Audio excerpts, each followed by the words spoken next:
There are typically two ways for a tennis slam to unfold. Either you get some early upsets, which are exciting, but set the table for some pretty boring later round matches when those pulling the upsets get destroyed by other top seeds.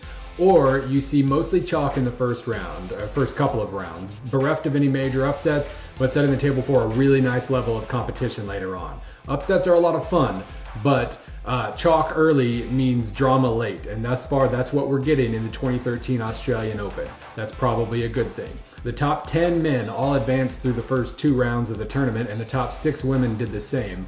Most of them have looked really, really good in the process. Number 1 on the men's side, Novak Djokovic, was barely tested by Ryan Harrison, despite the fact that Ryan Harrison was playing very well in their second round match.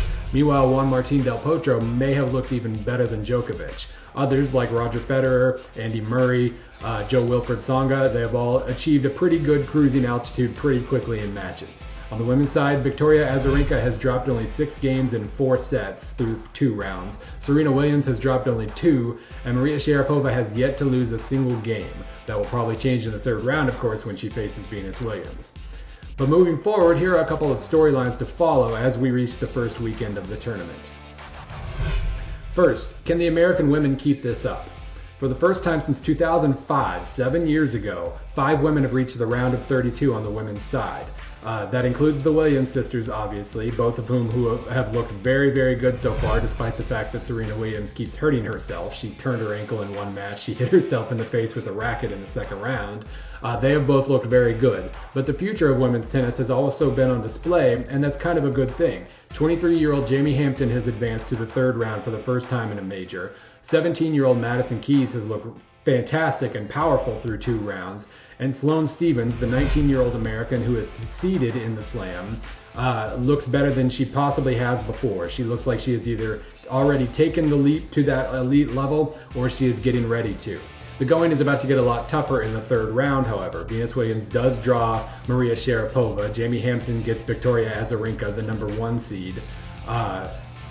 Angelique Kerber is the next opponent for Madison Keys, and Sloane Stephens gets another up-and-comer from Britain, 18-year-old Laura Robson, who just beat Petra Kvitova in the 2nd round.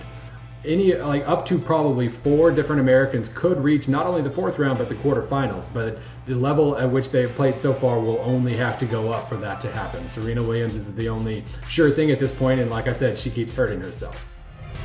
The second storyline, who emerges from the bottom half of the men's bracket? The top half has questions of its own. Can anybody keep up with Novak Djokovic at this point?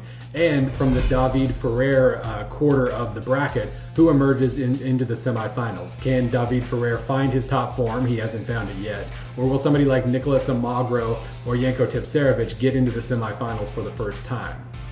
The bottom half is where the most interest lies, however. We could be looking at 2 really, really impressive quarterfinal matchups. One between Andy Murray and Juan Martín del Potro, who again has looked as good as any male in the tournament so far. And then one between Roger Federer and Jo-Wilfried Tsonga. Tsonga took out Federer 2 years ago at Wimbledon. They've played many times, and it's usually a pretty fun matchup. But both Murray and Federer have work to do just to get to the quarterfinals. Murray could face a major wild card in the 4th round against either Gilles Simon or my personal favorite, Gael Monfils, both of whom are very good players and very, very volatile and unstable. They could either beat Murray in straight sets or go out 6-0, 6-0, 6-1. You really never know in advance, especially with Monfils, and that could be very fun to watch. Federer, to get to the quarterfinals, has 2 different up-and-comers to get through. In the 3rd round, he faces Aussie Bernard Tomic, I should say, who is basically the Mario Balotelli of tennis. Very unstable off the court, very impressive on it when he's dialed in, and he's often not dialed in. Milos Raonic would potentially wait in the 4th round for Federer. Raonic is a big Canadian, young guy, big hitter. Both of them could provide some serious obstacles for Federer, even though he is still obviously the favorite to get to not only the quarterfinals, but the semifinals. And if both Federer and Murray survive and reach the semis, the winner of that match would get Novak Djokovic, who is kind of on a 2-year winning streak in the Australian Open. Lots of drama still to go, lots of chalk thus far. It could be a really fun second week. This is Bill Connelly for SB Nation. Stay tuned for more.